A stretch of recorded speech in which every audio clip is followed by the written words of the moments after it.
pendidikan yang tidak ada kontrol kecerdasan, membangun jiwa, membangun mental, itu bohong. Pendidikan itu bohong. Kamu itu diajak pinter biologi, matematika, fisika, kimia, hebat, tapi jiwamu kropos. Katanya pendidikan itu adalah kunci, kunci toh. Sekarang pertanyaan saya, kunci apa?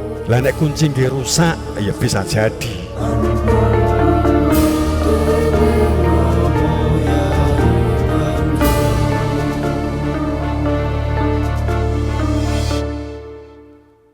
Itu huwaladzi ba'atsa fil ummiyin. Para utusan itu berangkat dari kaum kebanyakan, dari kaum ummi. Akan tetapi beliau diutus dari langit yang ada di antara manusia dari golongan mereka sendiri. Ya telu alaihim ayatih, tapi diberi tugas memenuhi panggilan untuk membacakan kepada umat manusia itu, kepada manusia-manusia itu ayatihi, menjelaskan ayat-ayatnya. Jadi kalau kita melihat ayat ini, satu, berangkat dari orang awam. Dari sini saja, seandainya Imam Mahdi, Satrio Piningit, Ratu Adil muncul, wes diingkari. Orang mesti langsung perspektifnya prasangka. Apa gak duwe gelar? Tamatan apa? Pondok ngendi? Sekolah ndek ngendi? Pasti diingkari.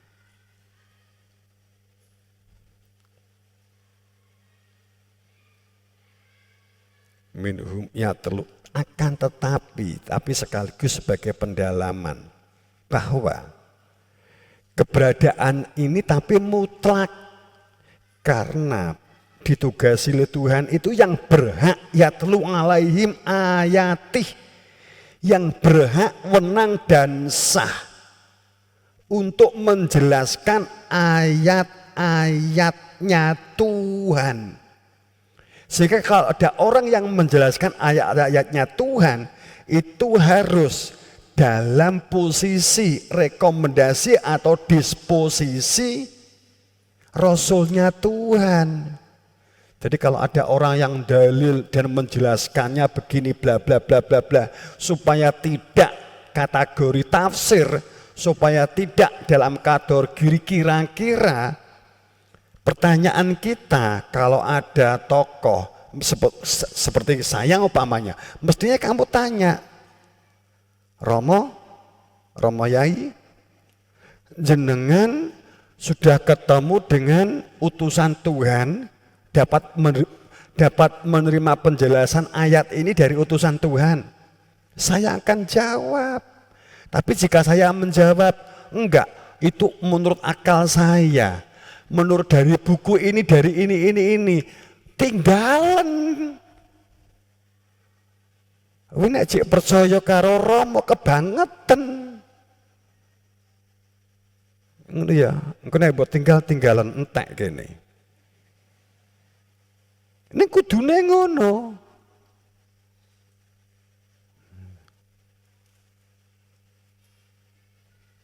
Tak jawab. Iya, memang saya penjelasan dari utusan Tuhan. Dari utusan sebelumnya telah menjelaskan demikian bla bla bla bla bla bla bla. Pasti plagiat. Lah nek tafsir kira-kira tinggalan. Lah wong meragukan kok mbok nut. Wong ayat iki ngono. Aja ngenut, ngerti ngenut sing kayak bahasa Jawa. Jangan mengikuti orang yang kamu tidak akan menjadikan di dalam cahayanya. Huwaladzi ba'atsa fil ummiyin. Itu pertama tadi ummi. dari kebanyakan, maka cenderung ditolak. Kedua, ternyata ada hak membacakan ayat Tuhan. Itu adalah Rasulnya. Kalau Rasul enggak ada, sopo sing membacakan? Yang punya wewenang membacakan sopo? Sebagai sultan, sebagai sumber.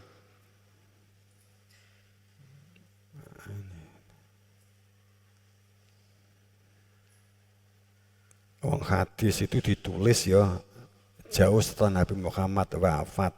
Bener orane ya ora roh. Wong hadis itu diteliti, ternyata prosentase lemah bahkan palsu itu terlalu banyak prosentasenya, sehingga nggak berani diunggah karena hasilnya ternyata prosentase kepalsuannya besar.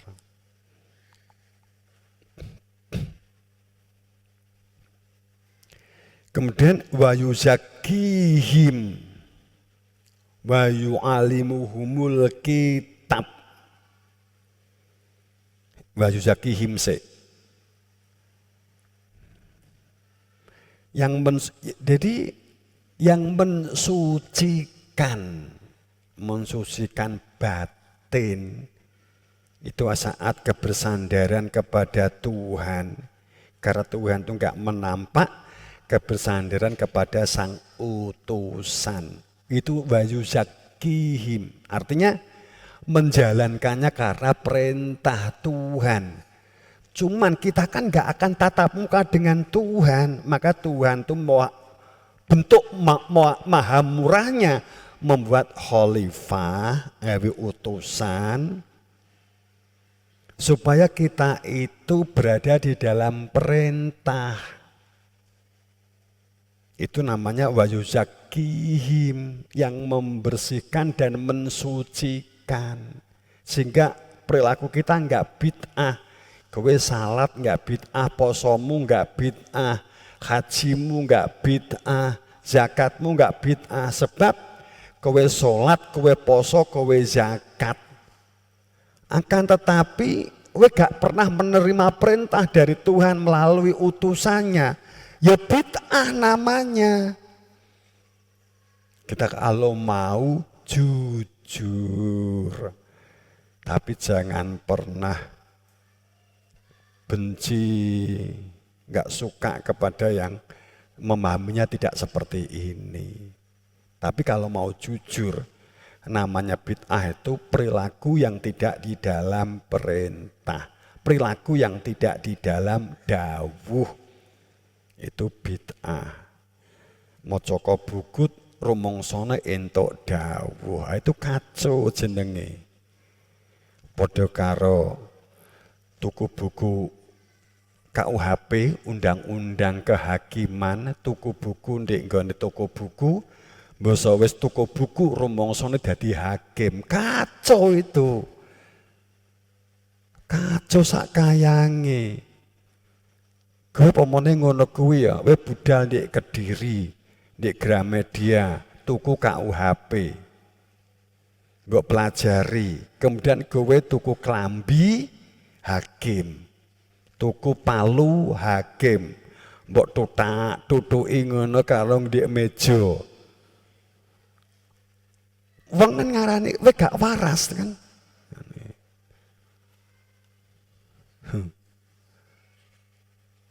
Aku ke khawatir gek sing akeh ngono kuwi gek menawa faktane kan enggak ngono.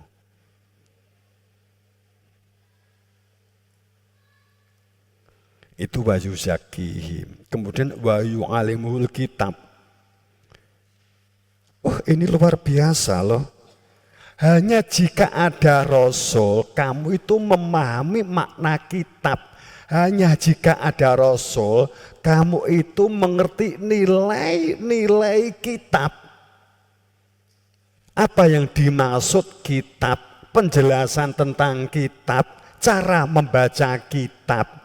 Itu wa yu'alimuhumul kitab. Apa yang dimaksud dengan kitab? Apakah benar yang tertulis? Ini teman-teman, di dalam ayat ini dengan buku yang ditulis oleh Imam Ghazali yang disebut dengan, katakanlah umpamanya kitab Ihya Ulumuddin, itu kan kita sebut sebagai kitab. Apakah yu'alimuhumul kitab itu adalah kitab itu? Ulumuddin umpamanya begitu. Apakah kitab itu yang dimaksud dengan kitab?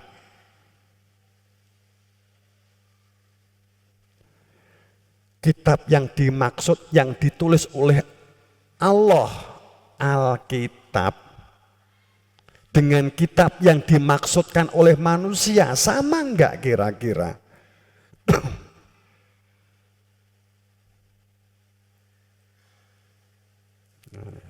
Asumsi saya ya berbeda lah.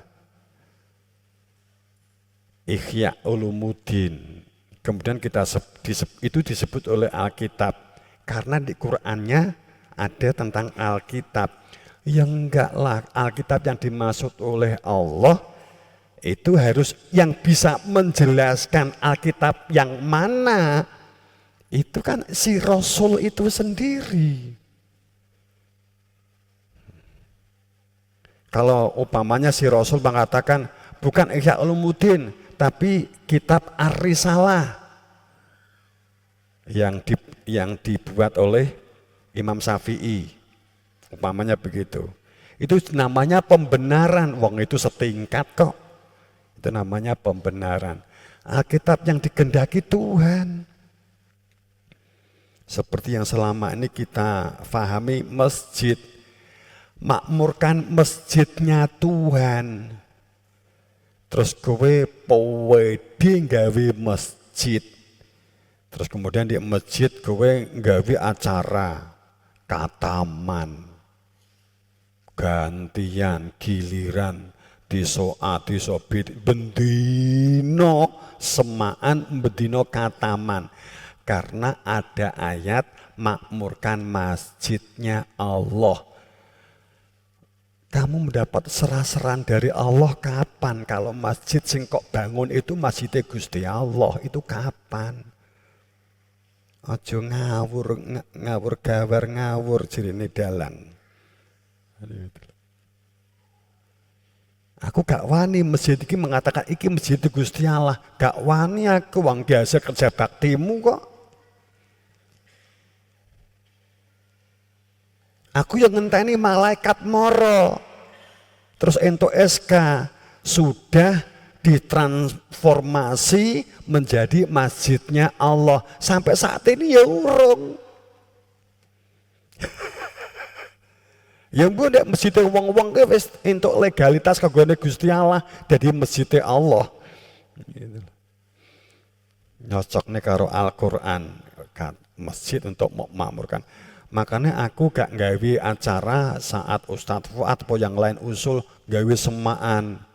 Alasannya mergo memakmurkan masjidnya Allah. Terus kemudian semaan di jero masjid. Sik to. Ustadz, lah kowe apa yakin iki masjid Gusti Allah? Oh iki masjidmu no. Kowe muni masjid Gusti Allah kan ben gak diprotes wae. Gusti Allah kamu manipulasi kan gitu. Jujur wae. Gitu. Mulai gak tak tulisi masjidnya Allah, ya gak tak tulisi. Wa yu'alimuhumul kitab, yang menjelaskan, yang memahamkan, yang menjabarkan, yang mendetailkan. Itu Rasul. Wal hikmah, dan yang membuka hikmah, membuka keberadaan hakikat hidup di balik yang tampak kasat mata tentang kesadaran ruhiyah. Karena pendidikan itu akhirnya kesadaran ruhiyah, membangun jiwa. Pendidikan itu kalau tidak menyentuh dalam membangun mental dan jiwa, pendidikan itu sehebat apapun bohong. Bohong. Hanya akan menjadi manusia yang tidak mampu mengontrol dirinya, tidak bisa mengevaluasi dirinya, tidak bisa mengendalikan diri. Tapi pendidikan yang tidak ada kontrol kecerdasan, membangun jiwa, membangun mental, itu bohong. Pendidikan itu bohong. Kamu itu diajak pinter biologi, matematika, fisika, kimia, hebat, tapi jiwamu keropos. Katanya pendidikan itu adalah kunci. Toh? Kunci toh? Sekarang pertanyaan saya, kunci apa? Lah nek kunci nggih rusak, ya bisa jadi. Kalau hanya di pinternya biologi, pinternya sains, pinternya teknologi, tapi nggak ada jiwanya, nggak ada kepeduliannya, nggak ada disiplinnya, nggak ada kemampuan kontrolnya, nggak mampu mengendalikan diri, nggak berkepedulian. Pintere biologi, pintere matematika, pintere kimia, ngerusak.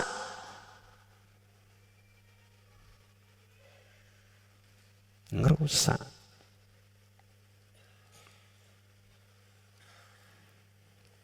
Maka pada akhirnya pendidikan itu adalah standar keberhasilan itu adalah terhadap perilakumu yang kemarin. Untuk sekarang itu menjadi lebih baik daripada yang kemarin. Kemarin nggak begitu disiplin, untuk belajar disiplin kan gitu. Jadi kesuksesannya bukan karena perbandingan komparasi dengan yang lain. Tapi kan pendidikannya kan sudah terlanjur sistem komparasi, sistem perbandingan.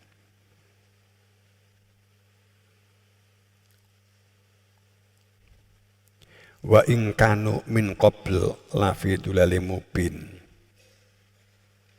Dan sebelum seseorang ada keberanian bertatap muka dengan Rasul yang dianggap umi, meletakkan ego keakuannya, meminta ilmu untuk dapat bertauhid, mengenal Tuhannya,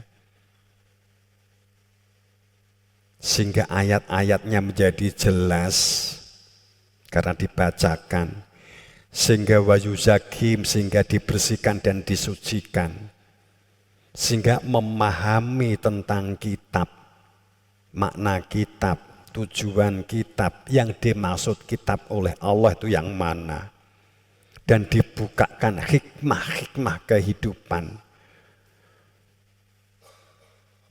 di semua kehidupannya. Sebelum ketemu dengan Rasul yang membuka itu semua, maka lafi dhulalin mubin. Ini ayat. Maka manusia itu disebut berada di dalam kegelapan yang nyata. Maka lihatlah kebenaran bukan dari cara berpakaiannya, bukan dari ijazah akademiknya, bukan dari jumlah pengikutnya, bukan dari darah keturunannya. Lepaskan segala aksesoris, simbol-simbol formalitas, pemanis bibir yang mengikat dengan fanatik dan pengkultusan. Lepaskan perilaku fanatik dan perilaku kultus. Tidak diikat oleh penampakan ucapan, retorika dan narasi yang tampak indah, namun tanpa menghadirkan nilai dan makna kehidupan yang membentuk karakter dan kepribadian, karena tidak mengenal inti kehidupan. Bukan cuplikan ayat dan hadis, namun keberadaan Rasul itu menyampaikan kebenaran sebagai wahyu Tuhan. Dan itu bagian dari risalah kebenaran Tuhan yang sesungguhnya sampai kiamat tidak akan pernah berhenti. Inti wahyu keberadaan ahadiyat Tuhan yang ditunjukkan. Makna wahyu itu inisiasi ditunjukkan keberadaan Dia. Kul innama yuha ilayya annama ilahukum ilahu wahid. Pernyataan dengan sebenar-benarnya sungguh diinisiasikan, dibuka, ditunjukkan dengan metode tunjuk ilayya, dengan sebenar-benarnya bagaimana cara kembali pulang selamat kepada Tuhannya. Itu adalah menyatakan annama ilahukum ilahu wahid, menyatakan keberadaan Dia Sang Ahadiyat ditanamkan di dalam dada. Saat Dia ditanamkan di dalam dada sebagai biji, maka rawatlah supaya tumbuh, fahal antum muslimun, supaya kamu dapat disebut sebagai orang yang muslim, orang yang berserah diri dalam ketaatan. Wahyu adalah inisiasi keberadaan Dia, itu pembuka gerbang kedamaian, ketentraman. Wahyu itu akan menyadarkan manusia siapa sesungguhnya seseorang itu, siapa Tuhan itu, kemana tujuan hidup kita, kepastian alamat tujuan kembali, bagaimana hidup ini harus dijalani. Inilah sekaligus itulah panggilan jiwa seseorang yang kembali kepada Tuhan. Panggilan jiwa terdalamnya, sadar terhadap keberadaan ruhiyahnya. Setelah ruh dikenali, maka akan membangun jiwanya. Perilaku fanatik, kultus beku, kaku, dan keras kepala karena hanya ikut-ikutan tanpa nilai dan makna, karena tidak ada terang cahaya Tuhannya, tanpa hidayah yang menunjukkan keberadaan Tuhannya, karena makna al-huda adalah hidayah, itu tentang keberadaan Tuhan dan keberadaan eksistensi jati diri manusianya serta hakikat kehidupan. Hanya jika berani melepaskan watak fanatik, kultus, dan penyembahan pemberhalaan pada kelompok dan golongan, sehingga murni memenuhi panggilan jiwa, kebutuhan jiwa, bukan panggilan bisian dari luar diri yang membentuk emosi, yang membangun kultus budaya, yang membentuk fanatik.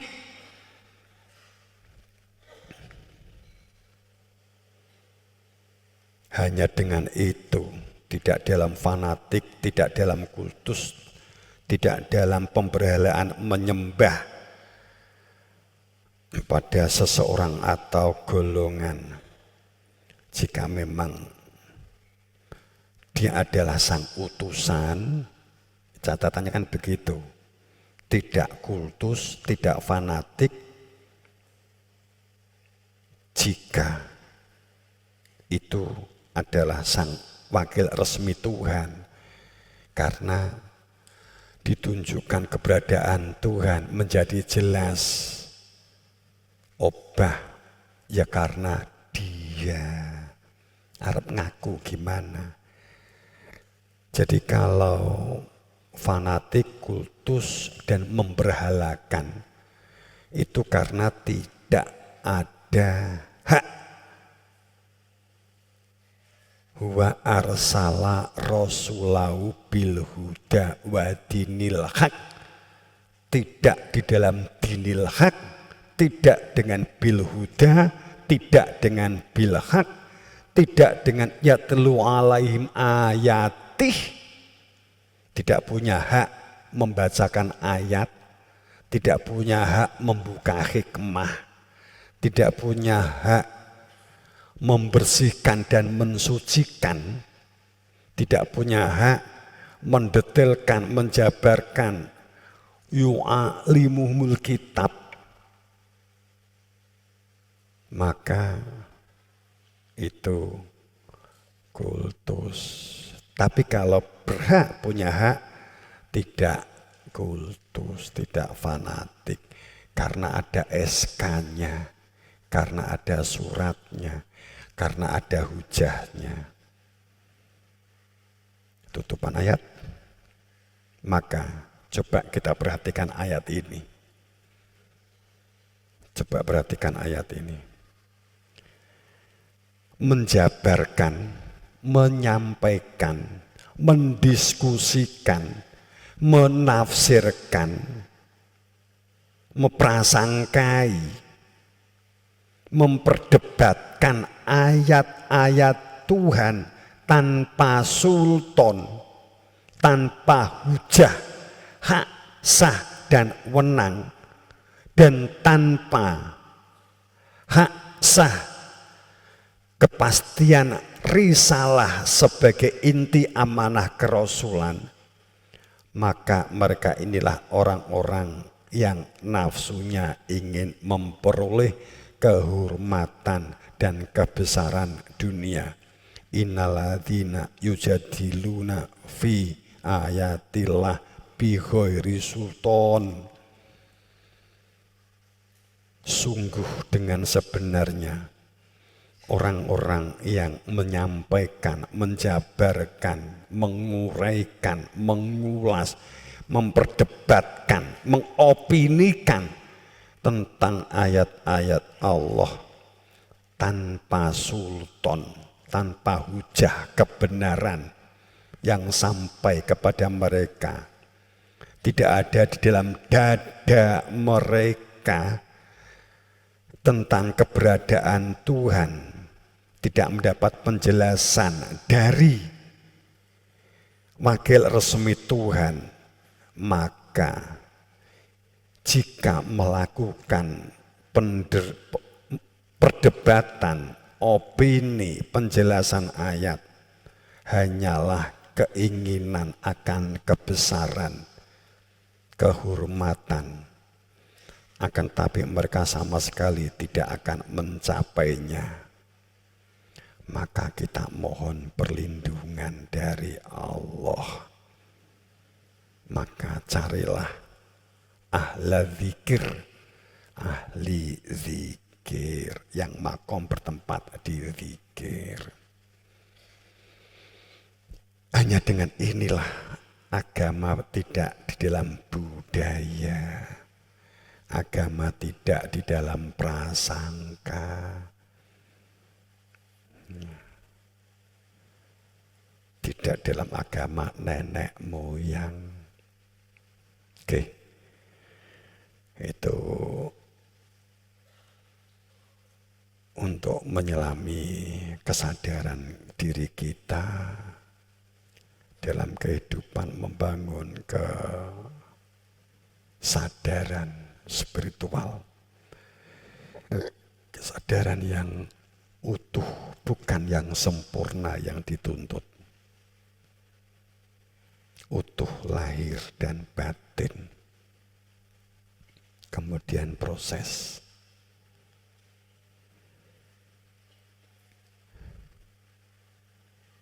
Semoga dalam ridho Allah, dalam maghfirahnya, dalam ampunannya.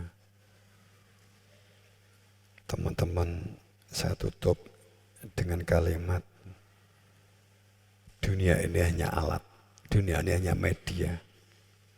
Jadikan, posisikan dunia ini dengan sungguh-sungguh, tapi sadari itu alat. Ini adalah media. Tentu semuanya pakai proses dan belajar, iya.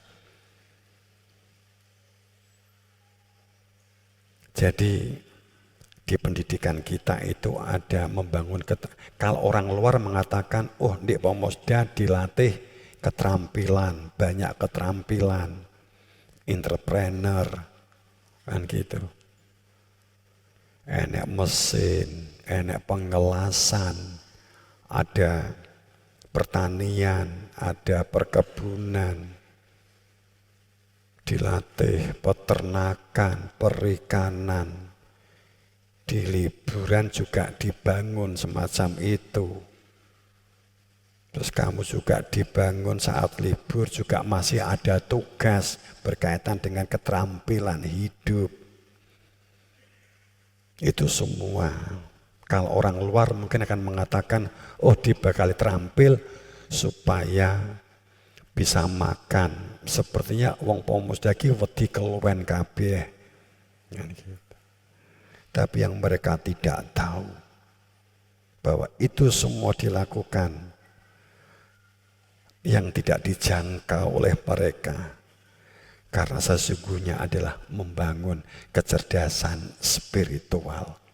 Kapan kamu menemui masalah hidup jika kamu sejak awal tidak berlatih menemui masalah kehidupan?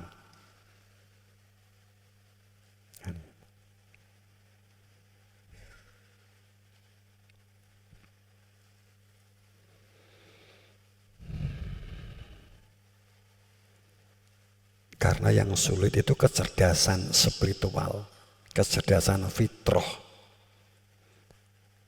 dan menyelesaikan masalah diri, masalah keluarga, masalah komunitas, masalah massa kolektif organisasi, masalah pemerintahan, permasalahan negara, permasalahan bumi,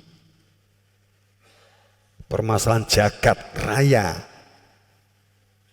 itu ada di kecerdasan spiritual yang menetralisir keadaan. Tapi jika hanya cerdas menanam selaras dengan alam, katakanlah demikian, tapi batin jiwanya tidak terlibat,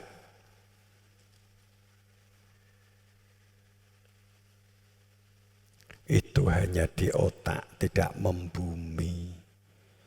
Kemampuan memecahkan masalah, menguraikan masalah menjadi solusi, itu hanya jika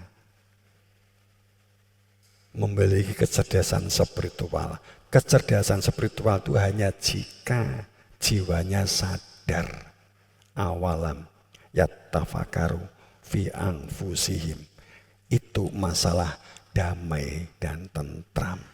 Itu masalah surga, widodari, air susu, air madu, air bening. Hanya jika jiwanya sadar. Kapan jiwa sadar? Saat ruhnya di dalam Tuhan, sadar asal usul diri ruh kita dari Tuhan, dan kita sadar asal dari Tuhan. Kapan? Saat mengenal Tuhan. Maka kemampuan memecahkan masalah itu akan terurai. Dan kamu semakin pintar matematika, fisika, kimia, pelajaran-pelajaran apapun, akan mempercepat proses kemampuan menyelesaikan masalah. Itu hanya menstimulus untuk lebih cepat kemampuan menyelesaikan masalah. Tapi kuncinya rahmatan lil alaminnya itu adalah kesadaran bertuhan. Maka kenali Tuhanmu, kenali dirimu. Kamu jangan berpikir nggak perlu Tuhan, kemudian akan solusinya dengan material. Nggak bisa, nggak akan bisa. Kehidupan juga sudah membuktikan kok. Dunia saiki sudah seperti ini. Banyak loh sekarang itu intrik-intrik politik itu banyak banget loh ya. Perkara izin. Kita itu izin nge-lab mau membuat sesuatu untuk dijadikan sebagai melegalkan sebuah proses perizinan tertentu umpamanya. Apa pupuk, apa teknologi, apa apapun namanya. Itu nek mong kalau hanya masalah izin usaha tempe umpamanya, itu cukup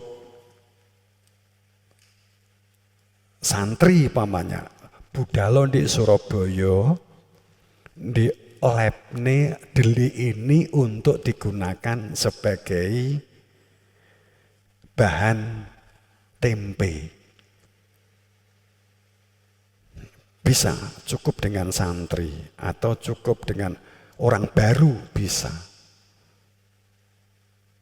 Tapi kalau saya sudah nyuruh umpamanya, tolong buatkan benda ini akan menjadi sebuah teknologi begini. Kandungannya ini, A, B, C, D, E, F, G, H. Saya ngongkon santri. Bisa jadi dia mati, bisa jadi dibohongi, dimanipulasi. Bisa jadi. Loh, kowe kok luwih murah timbangane umpamanya begitu.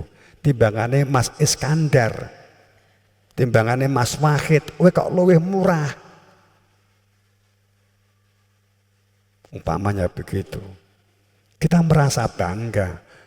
Dampaknya, efeknya banyak. Kenapa kok si A luwih murah? Mergo kena diapusi. Jadi aja mikir kula mawon saged, gak iso. Dampaknya saembrek. Kemungkinannya itu banyak.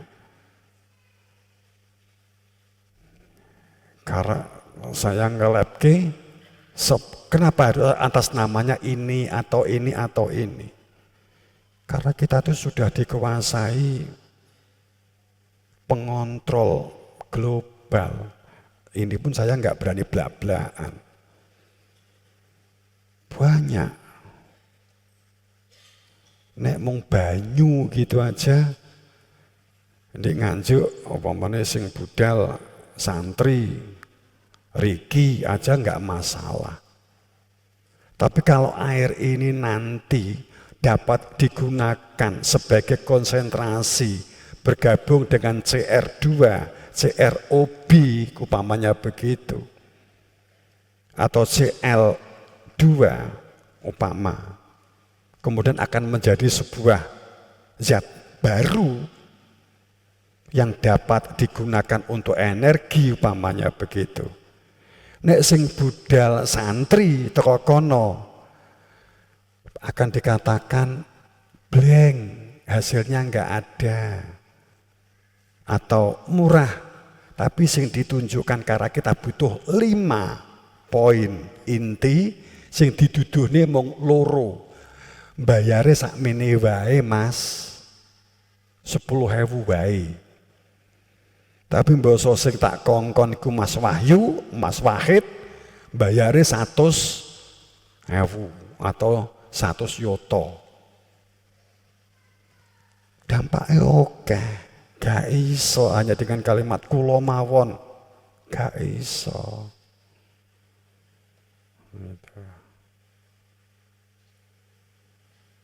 Wakeh iki tak detail nih. Jik disoting geger karo elit global.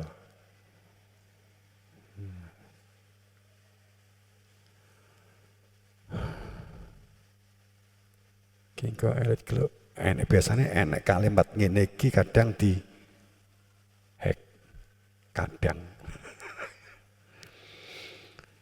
anggitmu apa mayir kayak efek ngopo kok si A murah, si B kok luwih larang, kaitannya itu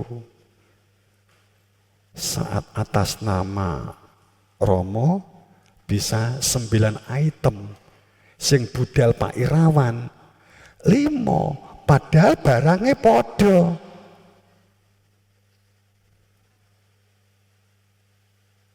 Kan gitu. Dan itemnya luwih larang. Dan seterusnya. Wis kingko nek kedawa-dawa iso kebablasan dimusuhi neh karo kono-kono. Tapi ki memberikan satu perspektif gambaran ki ngono kuwi. Jadi jangan salah paham. Ben wong iso ngurusi urung, akeh sing kula mawon sing ngurusi mboten napa-napa kula kenal. Iki perkarane gak kuwi. Aku ki goleki sapa sing punya koneksi ini siapa saja. Kalau enggak ya Romo sendiri kan gitu. Kamu kan enggak teko kono mikirnya.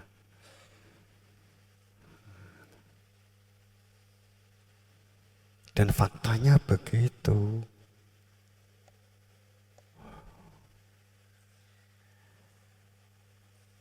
Tapi ini rahasia perusahaan dhuwur.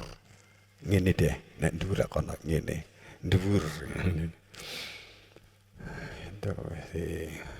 Itu fakta. Paling tidak ada 9 kemungkinan. Ada 12 kemungkinan. Tapi nek diungkap wassalam.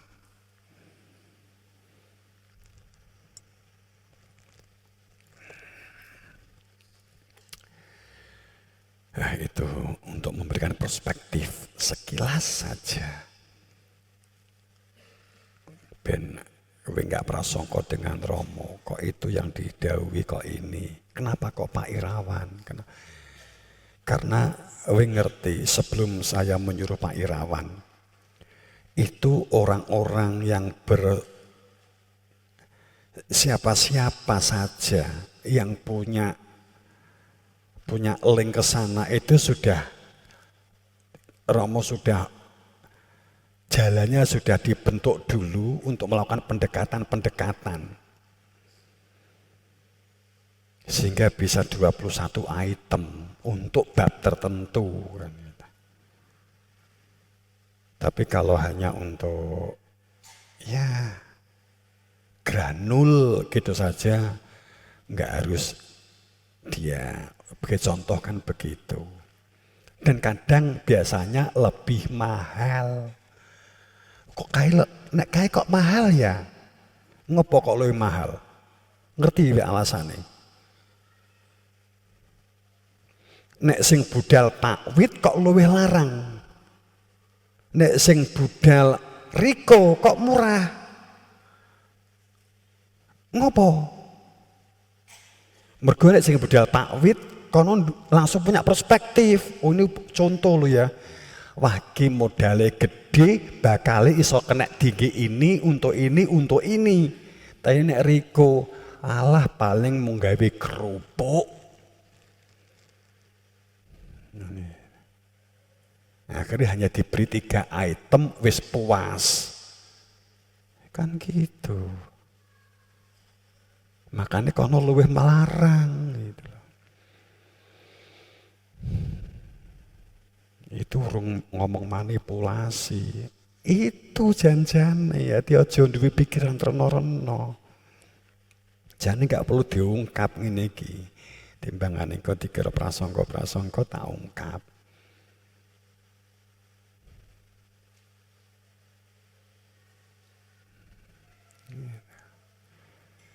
Wes bukan rahasia umum tentang kejadian-kejadian semacam ini. Di balik layar siapa? Nek kok kono wis musuhe isu. Kita tutup aja. Semoga mendapatkan berberan berkah sawab pangestu Guru Wasito. Semoga semuanya direksa, semuanya dijogo. Dan kita bangun saling dukung, saling nyengkuyung, saling support, tolong kuatkan perilaku ini. Perilaku-perilaku membuli, perilaku-perilaku melecehkan, merendahkan, tidak percaya, buang. Latihan sedikit demi sedikit, buang. Memiliki kekuatan kepercayaan di atas keimanan. Kepercayaan di atas keimanan. Dan jadilah orang yang dapat dipercaya. Mulailah dari dalam diri sendiri untuk mempercayai dirimu sendiri. Kalau kamu cinta kepada dirimu, tapi cinta yang bersifat ruhiyah, berarti kamu cinta kepada makhluk, cinta kepada sesama. Itu untuk mengkoreksi. Nek kamu cinta kepada dirimu, ternyata tidak ada kepedulian dengan teman, tidak ada kepedulian dengan orang lain, berarti cinta kepada dirimu sendiri itu ego material. Karena cinta yang tulus itu adalah cinta birauhillah. Cinta karena kepedulian. Cinta karena satu jiwa. Mungkin kalau SMP, bahkan mungkin SMA masih materi berat, akan tapi dilontarkan awal untuk dapat menyerap dalam satu proses belajar. Ilik-inilean, paling tidak praktek untuk mendukung teman, mensupport orang lain. Praktekkan dalam kehidupanmu. Praktekkan. Dari sanalah kecerdasanmu akan terbangun. Dari sanalah kecerdasanmu akan terwujud. Semoga mendapatkan berberan berkasa pangestu Guru Wasito. Ihdinas siratal mustaqim bil haq. Assalamualaikum warahmatullahi wabarakatuh.